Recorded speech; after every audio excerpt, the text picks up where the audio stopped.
അമ്മ വഴക്കു പറഞ്ഞതിന് പോലീസിൽ പരാതി പറയാൻ 7 വയസ്സുകാരൻ നടന്നെത്തിയത് മലപ്പുറം ഫയർഫോഴ്സ് സ്റ്റേഷനിൽ. ഇരുമ്പുഴിയിൽ നിന്നും നട്ടുച്ച നേരത്ത് 5 കിലോമീറ്റർ നടന്നാണ് 7 വയസ്സുകാരൻ മലപ്പുറത്തെത്തിയത്. അമ്മ വഴക്കു പറഞ്ഞതിനാൽ വീട് വിട്ടിറങ്ങിയ കുട്ടി 5 കിലോമീറ്റർ ദൂരം നടന്ന് പോലീസ് സ്റ്റേഷനാണെന്ന് കരുതിയാണ് മലപ്പുറം ഫയർഫോഴ്സ് സ്റ്റേഷനിൽ എത്തിയത്. കാക്കി ധരിച്ചു നിൽക്കുന്ന ഫയർഫോഴ്സ് ഉദ്യോഗസ്ഥരെ കണ്ടപ്പോൾ പോലീസാണെന്ന് കരുതിയാണ് കുട്ടി സ്റ്റേഷനിലേക്ക് ചെന്നുകയറിയത്.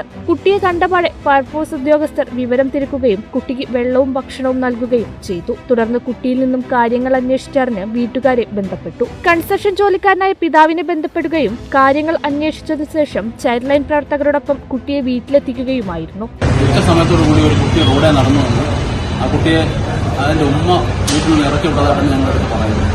ഞങ്ങൾ ഉടനെ തന്നെ ആ കുട്ടി വളരെ ക്ഷീണിതനായതുകൊണ്ട് വെള്ളവും ഭക്ഷണവും കൊടുത്തതിന് ശേഷം ചൈൽഡ് ഹെൽപ്പ് ലൈൻ അറിയിക്കുകയും ചൈൽഡ് ഹെൽപ്പ് ലൈനിലെ പ്രവർത്തകരോട് എത്തുകയും അതിനോടൊപ്പം തന്നെ ലോക്കൽ ഒരു അന്വേഷണം നടത്തി കുട്ടിയുടെ പിതാവിനെ കണ്ടെത്തുകയും ചെയ്തു.